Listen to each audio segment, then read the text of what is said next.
Massacre. Massacre. Massacre. Massacre. Don't you love it? Yeah. Yes, indeed, it is Massacre Radio, and I, of course, am your host, Membersonly Dave, on this, the 9th entry into the Massacre Radio library. And man alive, do we have a great show for you this week. You know, typically we try to get 2 guests on per show, but some guests are so big they deserve their own spotlight, which is why I'm pleased to be joined by director Jeff Lieberman today. His book, Day of the Living Me, is out now. I was unable to read it in time before conducting the interview, but there's an old adage in the biz, and that is, the show must go on. And that it does, as we roll forward, full steam ahead. It's Massacre Radio, and we're just getting started. Come on! You are listening to Massacre Radio.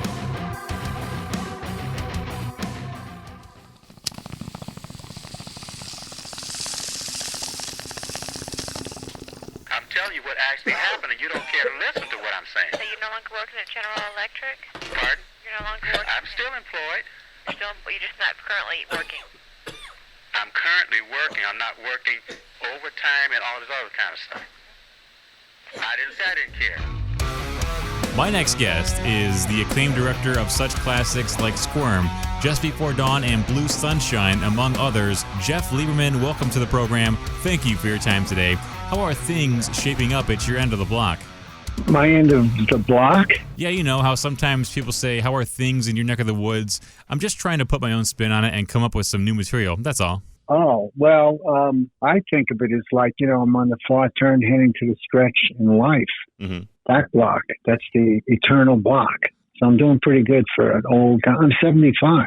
So, Jeff, I know you did painting and drawing at the School of Visual Arts. Did you ever end up making any animated shorts or anything like that back in the day?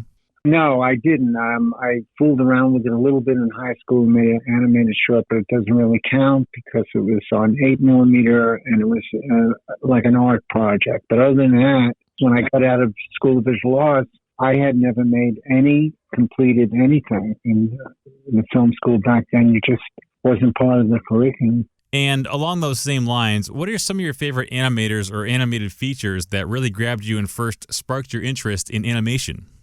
Well, actually, my mentor, Ernie Pintoff, did a thing called The Critic. Can't tell you the date, but it won the Academy Award for Best Animated Short, and Mel Brooks did the voice on it. And since Ernie was my School of Visual Arts writing instructor, and then he became my mentor, that was my favorite animated. So like I had mentioned in the intro, you directed Squirm. What are some of the most interesting facts about worms you learned in your time while working on the film? I didn't really learn anything about worms that I didn't already know, except, because I knew that if you put electricity into the muddy ground, they'll come up. And in fact, that paid off when we did the movie. We lined the living room scene with wires crisscrossed all over and hooked it up to a generator. And so when I said action, and then they spread the worms all over the wires. So when I said action, they turned up the voltage and the worms just all jumped up in the air. Now, it's no big secret that you were into the whole drug thing back in the late 60s, and part of that was the basis for your film Blue Sunshine. But my question is, in what ways did the whole late 60s drug scene influence you and your overall style as it pertains to the production of your films, even outside of Blue Sunshine? That's a hard question to answer because anybody who has taken LSD, it's bound to affect you creatively, but you're not conscious of it. And I know everybody that I've talked to that did that and are in the creative fields, they saw trajectory in 2020 hindsight from the time they took LSD to the present if they're creative people. But I can't put my finger on it. I'll never know what I would have done differently if I didn't take it. You know what I mean? Acclaimed film director Jeff Lieberman is my guest. Jeff, throughout your career, how have you dealt with the people, the audience, misinterpreting your movies and their message? I deal with it easily. I don't deal with it. My only allegiance is how close I get to communicating, the distance between an idea and the finished product. You can lose so much in the translation. So I judge a finished product based on what was I trying to do versus what was left that's good at the end of the day. I don't need other people to tell me because that's my bar. The closest I ever came was actually a documentary called But Seriously that I did for Showtime, which is feature length. It's an hour and a half, but it was by far the closest I ever came to a finished product that matched my original idea. And one of the reasons was we had a lot of money, enough money to do it. How many unproduced screenplays have you written throughout the years, and which one of those do you even still want to produce the most?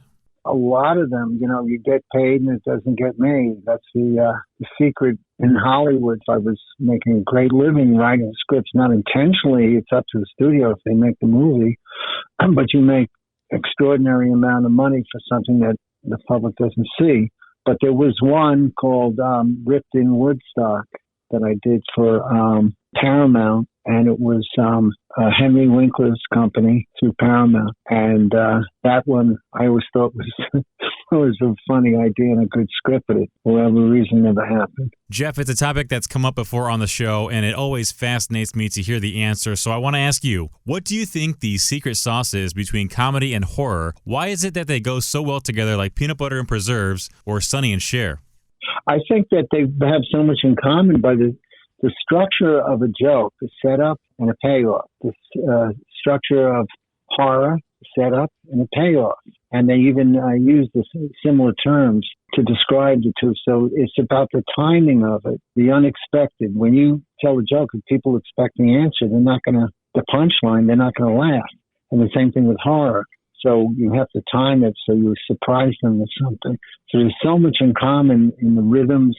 And then there's another thing that they both work kind of outside the accepted mainstream, because if it was just ordinary stuff, why would you be laughing and why would you be scared? So it's sort of more akin to rock and roll. The audience will accept something outrageous where they wouldn't in the classical music from the Philharmonic. So what I'm doing is very liberating. You can do anything you want, or you used to be able to do anything you want in comedy and in horror. Now with this censorship that's going on, I don't know, it's like a McCarthy-esque nightmare, but that's another story. Now, I've read that one of your favorite directors is Brian De Palma, his camera work, the whole bit. Why is it, do you think, he's not talked about amongst some of the greatest American directors, and what are some of your favorite films of his? First of all, I have no idea why. He's not. I mean, I don't even know the guy. I met him once, but he has such an individual. He's got such an imprint on, Brian made it, no matter what it is, which a signature, and that in itself is something. His mixture in his early films, he did what I was trying to do, mixing humor, horror seamlessly, where it just seemed organic out of the situation. He did it better than me, and I don't know why. Maybe the idea that people pounded away that he was ripping off Alfred Hitchcock, which, come on, Quentin Tarantino, who I love, but he's ripped off. He's an equal opportunity ripper-offer. He's been impacted by so many. He's encyclopedic of what he knows about movies, but he's used such a conglomeration of different things that you've seen in grindhouse movies and all of that, and they praise him. And Brian gets hung for Alfred Hitchcock. I don't know. The one time I met Brian De Palma, I was in L.A., and it was after he did Blowout with John Travolta, and he was actually walking with John Travolta in a shopping mall. He was coming my way, and I said hello, and he knew who I was. And I said, I think Sisters was 2/3 of one of the greatest horror movies I ever saw. And he looks at John Travolta, he says, was that a compliment? It just veered off. I don't know if you know the movie. Yes, I've seen it, yes. But it was so brilliantly executed. If I was teaching a course, how to tell a story with a narrative that you don't realize that this leads to this, leads to this, with no fat. It's the first hour of Sisters. It's genius. Yeah, I too have always enjoyed Brian De Palma and his films, especially Hi Mom with Robert De Niro. That's the first time I was aware of him from that movie. I didn't even know who Robert De Niro was. Nobody did. But that's when I knew him, because he was in New York and he was using the same production people that I was. So they would always say, Brian this and Brian that. I was aware of him, but I really liked his work. Jeff, in your estimation, what is the single biggest mistake you've made during your filmmaking career? Oh, boy. I can give it a top 10. mistake trying to do everything myself because I found, I just never got lucky with delegating or giving up responsibility to somebody else and how they come out to better than I would have done myself. More often than not, I wished I did it myself, but in the long haul, you're going to lose if you have that attitude. I didn't lose, but it was a try. As far as comedy, if you read my book, I wrote a book called Day of the Living Me. I'll give it away, but it shows at the end of the book that my regret in life is not trying stand-up comedy. Stand-up comedy? You don't say. Yeah, I was more interested in that than film in the beginning. Who were the comedians you really dug back in the day or even now? Oh, well, from the very beginning. I mean, when I would see Lenny Bruce or Mort Saul or people like that saying what the news was not telling me, and it was opening my mind up to, and then Bob Newhart. There's an album called The Button-Down Mind of Bob Newhart. I think it's 1960, so I would have been 13. I memorized it. I literally memorized the whole album. I think it might have been the first comedy album, and you should hear it. I mean, it's funny now. It's so insightful. So he was another one. Then, if you see But Seriously that I did, it was in 1993. I pitched it to Rob Reiner, and Rob's response was, "How much you need?" So that's exactly what happened. And Richard Crystal was my partner, whose brother Billy Crystal. So we got if you get a chance, look up, it's on YouTube. Somebody uploaded it. It's called But Seriously. And it was 1993. And it's the one that came the closest for me to do two things. First of all, it was, great to meet a lot of these comedians because they came to the opening at the Directors Guild. And I met Lily Tomlin and Richie Pryor in the wheelchair. He showed up, and just everybody that could come was there. If a bomb went off in that theater, comedy as we know it would be non-existent. That's amazing. It's just my second love or first love. I would call it my first love. I mean, just those two names you mentioned alone, Richard Pryor and Lily Tomlin, I mean, how much bigger does it get, Were you ever able to see Richard Pryor perform live? Yeah, well, I sadly never saw him. I saw every minute of the stand-up he ever did, but I never saw him in person until then, and that's a shame. I saw Andy Kaufman when he was a waiter at the Improv in Hell's Kitchen, and I knew right off the bat, nobody's ever seen this before in a good way. I mean, I was the only one laughing, but I was in tears. I said, this guy's from another planet, and he was just working as a bartender. Oh, you mean that even back then you could see his genius before he ever got big? No. Bud Friedman let him the reason he was there as a bartender is because he wanted to get up, and Bud let him get up to the mic and do his set. That's why he was there. But nobody, you never heard of him, and the Improv for $5 cover, Bud Friedman would tell the audience, don't expect, you're not at the Copa, so don't expect Martin and Lewis and stuff. He would make a speech. People weren't used to what later on became the Improv and these comedy clubs. This was the earliest one. Andy took advantage of that by having this act that he could be the worst comic in history or the best. And he's so smart that he played the audience. But he didn't play me. I was on to him. And I told him after that, I went up to him at the bar. I said, man, just keep doing this because I can't imagine this guy not breaking out big. And I was right. Acclaimed director Jeff Lieberman is my guest. Jeff, I have a couple more questions, then we'll get you out of here. Looking back at your film Remote Control, it doesn't seem like you fancy that one nearly as much as, say, your earlier works. Talk about some of the things that went wrong with the production of the film, and looking back now, what would you have done differently, if anything? Well, answering the last part of your question, when I hired Kevin Dillon, and he kept saying, you're going to meet my buddy from Platoon, my buddy. And I said, Kevin, you're not doing Platoon anymore. I'm not Oliver Stone. There's another movie. At that time, Kevin still had his crew cut from the movie. And I said, you got to snap out of it. It's a different movie. And finally, I told the casting person, okay, let's see Kevin's friend. And they set it up, and he came in. And he had a crew cut, too. And he was boring as shit. And I said, okay, I saw the guy, right? Then I'm looking at the videotapes. At that time, you watch VHS, a whole pile of them, of all the casting interviews. And my daughter, who was a teenager, she was like 14 at the time, she walks by and she goes, "Ooh, who's that?" I said, "It's Kevin Dillon's buddy thing." And she says, "Oh, he's gorgeous. I'd watch anything that he's in." I said, "He is?" I don't know. So it was Johnny Depp. So there's a regret. It would have been Kevin and Johnny Depp. But, the funny thing about the movie is that I like it 100 times better than I did when I made it, because when I made it, I was very frustrated. It was one of the worst production experiences, the worst I ever had, as far as the company was doing 7 movies at one time, and they were a small independent company. So it was ridiculous.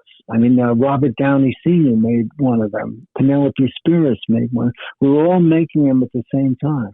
They were way over their heads, so they couldn't pay the right attention to any one of them. And it was, the video explosion.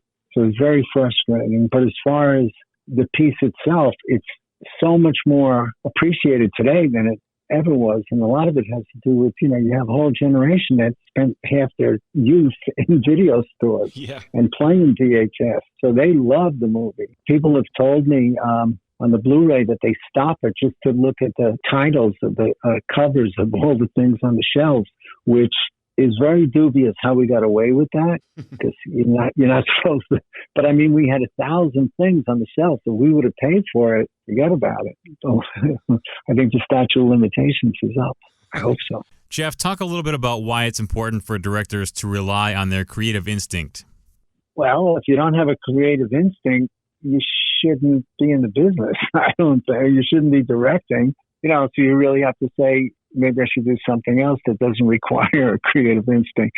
But you have to trust it over time. You find out, if you listen to people in the circus, you don't fall because you didn't go by your instincts. And sooner or later, you're going to go, I'm going with my instincts, and you're going to win more than you're going to lose. And that's my experience. I would imagine that's most people's. Now I'm like 100% instinct. I just don't question. I don't bounce ideas off people. So you just go with it? If I feel it's right, I go with it, yeah.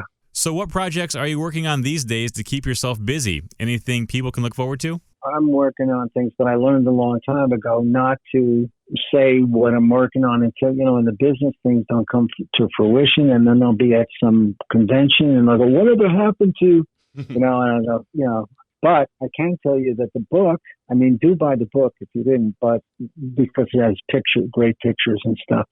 But the book is coming out an audio book in October. And the voice is, I don't know if you ever listened to Gilbert Gottfried's amazing podcast.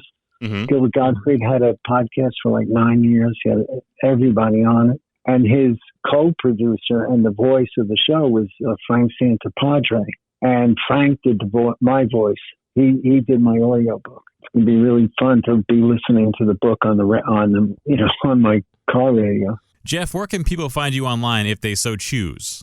Well, I'm on Facebook. I have 2 accounts on Facebook. One's what they call a fan page or whatever, and the other one is a personal 5,000 person limit. So people text me. Who contacted me for this? You? It was on Facebook Messenger. So if you could do it, anybody out there can do it. My guest today was Jeff Lieberman. The book is titled Day of the Living Me. Go check that out. I know I sure will. It sounds like a hoot and a half. Jeff, thanks for joining us on Massacre Radio today. I would love to do it again sometime. Oh, great. Yeah, that would be fun. That would be great. Massacre Radio.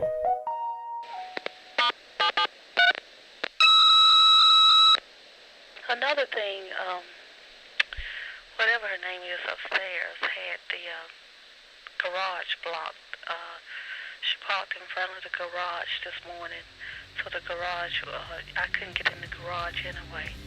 This is Lois. Talk to you later. I'll talk to you when I talk to you. Bye-bye. Thanks again to my guest, Jeff Lieberman, and to you, the listener, for joining us on this installment of Massacre Radio. I have been Membersonly Dave, your host, and I'll talk at you next week. Hey, some of you may even see me before that. Hint, hint, wink, nudge. Anyway, I'm out. I'll talk at you next week. Wait, I already said that. See you later. All right.